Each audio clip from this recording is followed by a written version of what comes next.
My wife admitted to cheating with one man. I replied, I know everything. Then I created a group chat with her and the other two men the PI found and dropped the photos. My phone immediately exploded as her entire secret life imploded in the chat. I, 42 male, have been married to my wife Andrea, 39, for 15 years. Ours was the house everyone came to for holidays. The stable one. I'm an architect. I appreciate structure, solid foundations. I thought we had that. We were that comfortable old sweater of a couple. Or so I thought. The first crack in the foundation wasn't dramatic. It was a charge on our credit card for a hotel bar, a very expensive one. On a Tuesday afternoon, she was supposed to be at a dental appointment. When I asked her about it, her answer was just a little too smooth. A last-minute client meeting. She'd forgotten to tell me. It was the way she didn't meet my eyes. It was a tell. I've learned all her tells. I'm not the type to get hysterical. I don't shout. My work is about seeing the whole picture before the first brick is laid. So I decided to get the whole picture. I hired a private investigator. A quiet man who looked more like a librarian than a detective. He was methodical. I appreciated that. For 3 weeks, the PI followed her. He compiled a file. It was thicker than I expected. The file contained photos, timestamps, locations. It turned out the Tuesday afternoon client meeting was a man named Keith. He's a colleague of hers, slick and self-satisfied in the photos. That one hurt, but I almost expected it. It was the other two that hollowed me out. Carl was the contractor who'd remodeled our kitchen last year. Big, swaggering guy. He'd left his muddy Adidas sneakers on the new rug I'd just bought, and I remember Andrea laughing it off. The photos showed them meeting at cheap motels on the edge of town. Classy. The third man was Roger. Roger is married to Megan. Megan is, or was, Andrea's best friend since college. The three of them, photos of them at a vineyard 2 hours away on a day Andrea told me she was at a work retreat. Roger's arm around my wife. The betrayal wasn't just mine anymore, it belonged to Megan too. Last night Andrea sat me down on our sofa. The one Carl had delivered. She was practicing her crying. She confessed. She told me she'd made a terrible mistake, that she'd slept with Keith, her coworker, once. A single lapse in judgment. She swore it was over and that she'd do anything to fix us. I just watched her. I let the silence hang in the air until it became heavy, uncomfortable. She started to fidget. Is that all? I asked, my voice perfectly level. Yes, she said, tears welling up. I swear on our life together. I picked up my phone. That's a shame, I said, because I know everything. Her face froze. The manufactured tears dried up instantly. What are you talking about? I didn't answer. My thumbs were busy. I created a new group chat. Participants. Me, Andrea, Keith, Carl, Roger. Group name, Truth and Reconciliation Committee. Then I opened the file the PI had sent me. I selected 10 of the most damning photos. Andrea with Keith at the hotel bar. Andrea kissing Carl in his pickup truck. Andrea and Roger holding hands, walking into a quaint bed and breakfast. I dropped them into the chat without a word of text.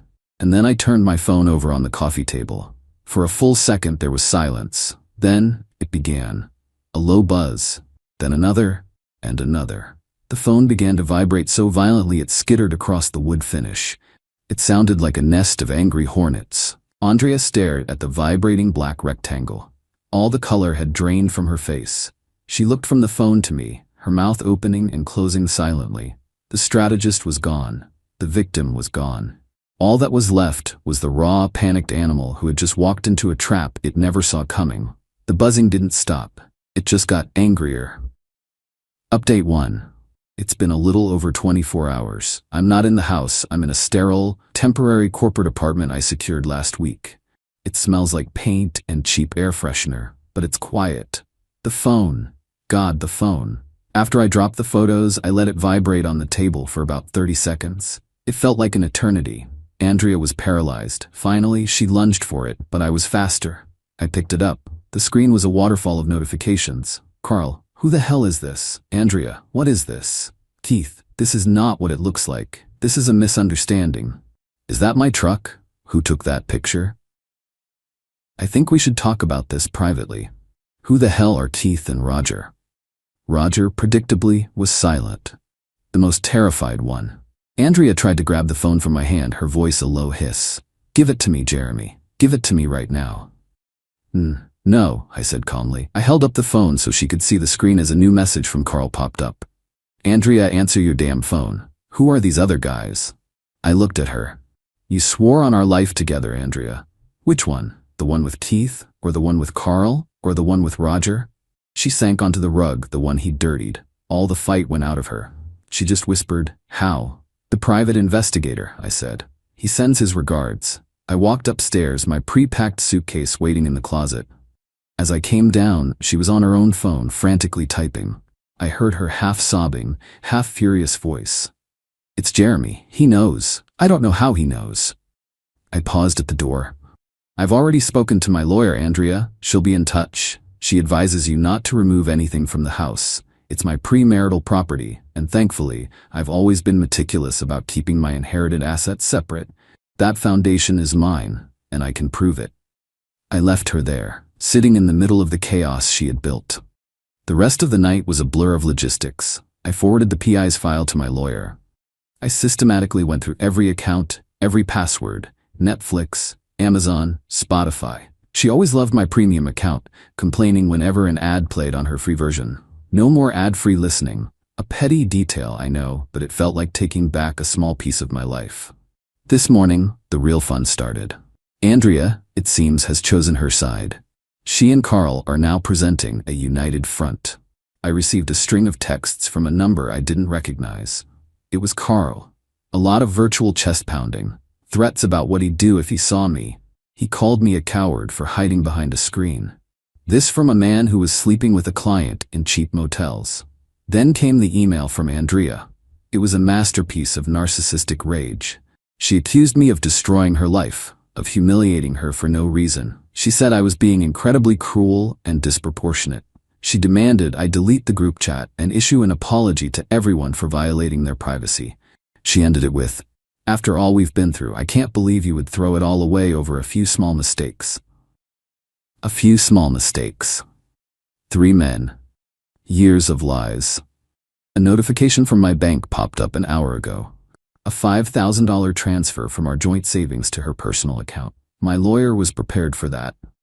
She's already filing a motion to freeze the joint assets until the divorce is settled. I sat here, in this empty apartment, and for a moment the calm cracked. It wasn't anger, it was grief.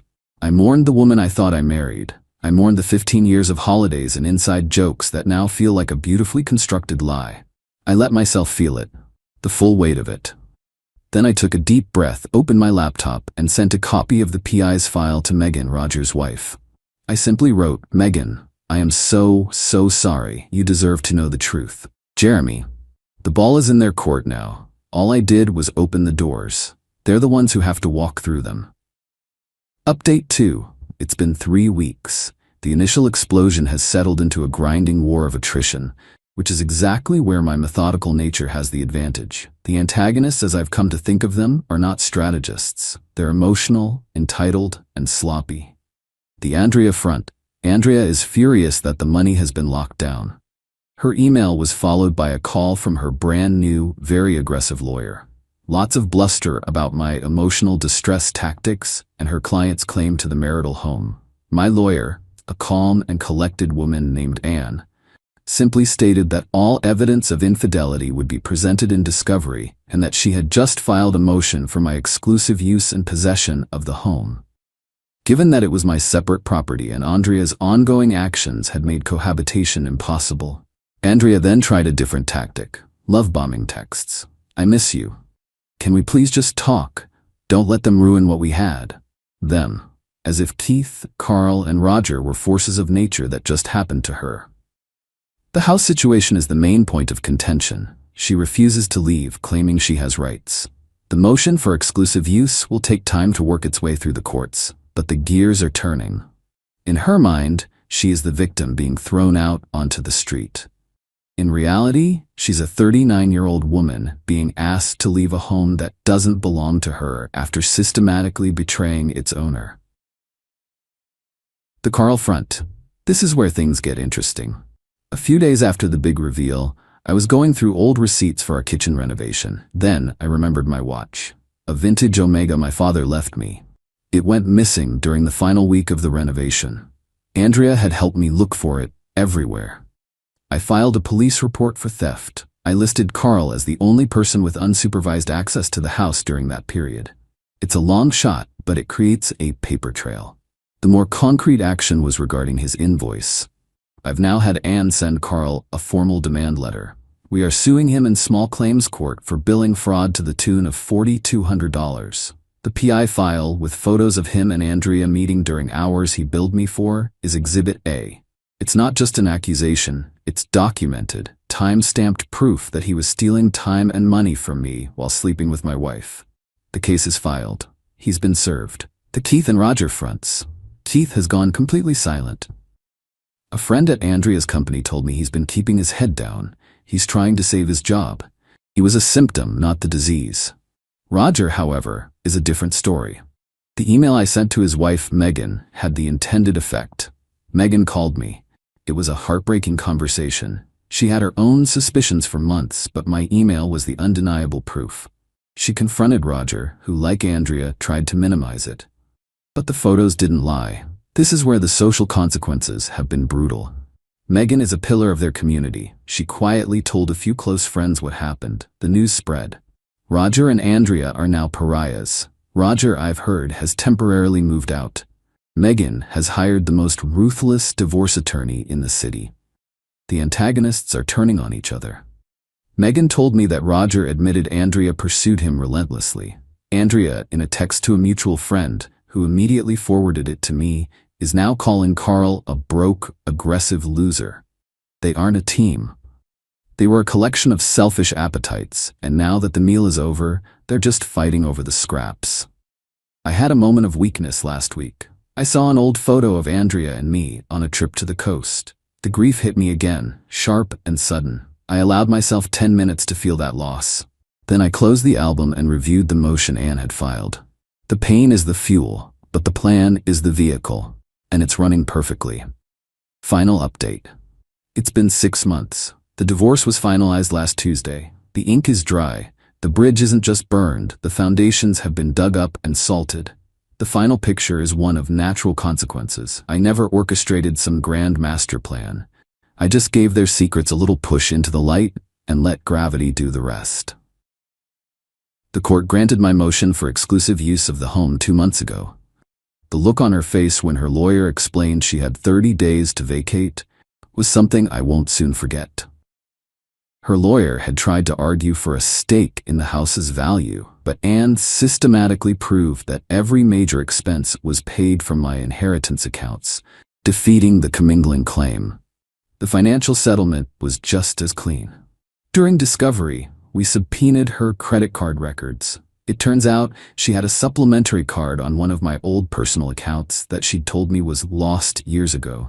She had used it to pay for the hotel with Keith and several expensive dinners with Roger. The total was just over $3,200. That amount was deducted directly from her share of the joint savings. There was no argument. The receipts were right there. She's living with Carl in a cramped apartment across town. According to the mutual friends who still speak to me, she is miserable. Her lifestyle is gone. She has to use the free version of Spotify now. She's posted a few vague things on social media about surviving narcissistic abuse. But no one is buying it. She still blames me for everything. I expect she always will. Carl, he never showed up for the small claims court date. His lawyer contacted Anne a week before and offered to settle. He paid back the full $4,200 plus my legal filing fees, on the condition that the PI report not be made public record in a court proceeding. He was terrified of the photos getting out.